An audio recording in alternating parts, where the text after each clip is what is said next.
canal O Executivo, tenho a grande alegria de receber o diretor administrativo da Ortobon, Samir Tinani. Samir, seja muito bem-vindo. Silvio, muito obrigado pelo convite, me sinto muito honrado de participar e poder colaborar com você. Samir, estou muito contente com a sua presença aqui, você tem uma experiência grande. Aliás, antes até de eu fazer a primeira pergunta, eu queria que você contasse um pouquinho da sua ascendência.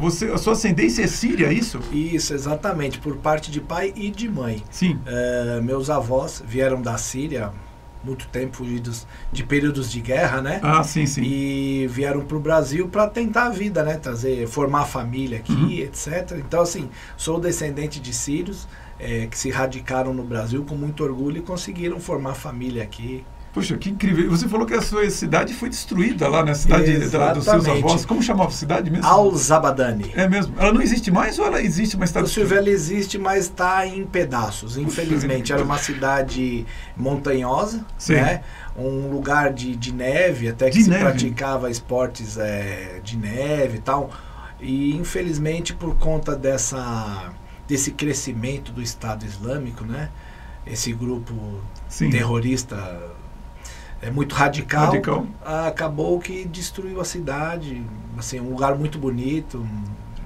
Ouvindo você falar, Samir, eu fico pensando, triste, né? Como é difícil para a gente imaginar a Síria como um local turístico. Quer dizer, essa cidade é uma cidade turística, né? Você vê que hoje em dia, né, Silvio, toda aquela região ali, o próprio Iraque, né? Sim, sim. O Irã, que antigamente eram regiões de Mesopotâmia, etc e tal, né? Início das civilizações, e tinham muitos sítios arqueológicos preservadíssimos. Se você vê ali aquela parte, existiam construções históricas da época de Roma que eram mais preservadas do que construções existentes na própria Itália.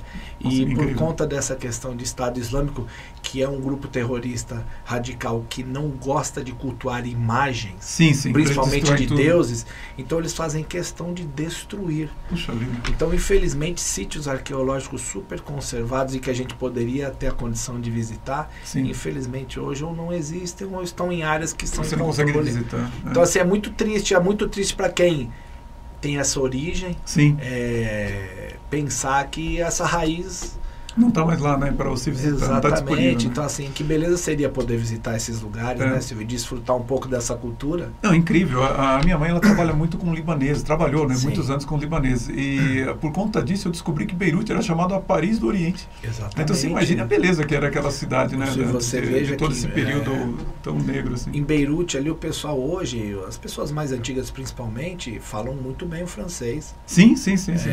Teve-se uma presença francesa muito grande. Você vê as construções, tem muito a ver com Paris, exatamente. Até luminárias de rua, tal. Quem já esteve na França consegue ver muita coisa.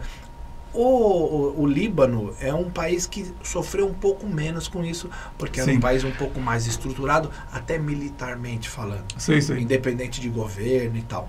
Mas, assim, outros países como a Síria, o Iraque, a gente vê hoje, né, com a saída dos Estados Unidos, como cresceu a presença do Estado Islâmico e de outras facções. Então, assim, infelizmente, uma área que podia ser muito explorada e visitada culturalmente, turisticamente, hoje... Agora que você está falando, Samir, que eu lembrei, eu trabalhei numa empresa chamada Microtech Sistemas. E o dono da Microtech Sistema, o nome dele era Thomas Makdaz Elias, ele era sírio. Foi o meu primeiro emprego. Eu lembro dele. Se você estiver assistindo, Thomas, um grande abraço para você. Um abraço para toda a colônia síria e árabe. Muito com eles, sem dúvida. Samir, falando então sobre a sua carreira executiva, você está há quase 2 décadas com essa experiência no setor administrativo, né? Eu gostaria que você contasse um pouquinho o que mudou na área da administração das empresas, quando você começou, pelo que você passou e como que é hoje, né? O que é diferente de quando você começou e o que é hoje? Acho que é muito importante, talvez, eu contar um pouquinho da minha trajetória, né, Silvio, para a gente poder chegar aí. Então, assim, eu tenho uma formação jurídica, eu sou advogado, né, desde 2002, quando eu tirei a OAB. Aliás, uma tão sonhada OAB, né, Silvio, aquela prova, exatamente. Então, assim, comecei na área jurídica, trabalhando, inicialmente, até antes disso, Silvio, eu queria ser juiz. Então, por um tempo, eu fiquei dedicado a estudar para a magistratura, acabei saindo do emprego que eu tinha com uma certa estabilidade, né? E fazer cursinho, iniciei fazendo cursinho, aquela questão de dedicação, 8 horas por dia. Samir, antes de você continuar, vou pedir só para você se aproximar um pouquinho mais do microfone. Claro, com certeza. Então você estava fazendo cursinho? Exatamente. Acabei deixando a área jurídica trabalhando em escritório, fui fazer cursinho, me dedicava 8, 10 horas por dia. Muitas vezes as pessoas falam, mas você só estuda, mas a perseverança que você precisa ter para manter a condição do estudo, o objetivo, o foco no concurso é muito grande, sabe? Sim, sem dúvida, sem dúvida. E é muito difícil, até... Você queria ser juiz, então? Eu queria ser juiz, era obstinado em ser juiz, acho uma carreira muito bonita, acho que de grande responsabilidade na sociedade, né? Então, assim, decidir a vida dos outros não é fácil. Eu fui jurado no primeiro tribunal do júri aqui em São Paulo por Jabaquara? 13 anos. Não, na época já era na Barra Funda. Já era na Barra Funda? Na Barra Funda, por 13 anos. Olha, eu substituiria o serviço militar das pessoas por ser jurado durante um ano, para as pessoas perceberem que quando você toma uma decisão ali, você está decidindo a vida da pessoa. É impressionante. Dizem que o tribunal do júri é a essência da judicialização, que é onde a sociedade exerce o direito de decidir a vida de outro semelhante. Exatamente. Né? Então, literalmente. É um peso enorme. Exatamente. Então, assim, fui fazer concurso. Acontece que no ano que eu estava estudando, não abriram concursos. Havia muito pouco recurso financeiro para o governo investir nisso. E é muito difícil você ficar estudando sem ter um objetivo para isso. Claro, claro. Entendeu? Até porque os próprios concursos têm a sua direção. Matérias, estilo de examinadores, quando você já passa da primeira fase. Então, assim, você direciona muito. Óbvio que você precisa ter um conhecimento geral, mas a visão de uma procuradoria é diferente de uma defensoria. Claro. Da magistratura e do próprio Ministério Público e de outras carreiras. Óbvio que todas muito respeitosas e cada uma com o seu valor. Quer dizer, então naquele momento não apareceu um concurso para você? Não apareceu, Silvio. Eu comecei a sentir aquilo. Porque eu sempre fui muito ativo, eu sempre fui muito de trabalho, sabe? Entendi. E de querer trabalhar. Então o que aconteceu?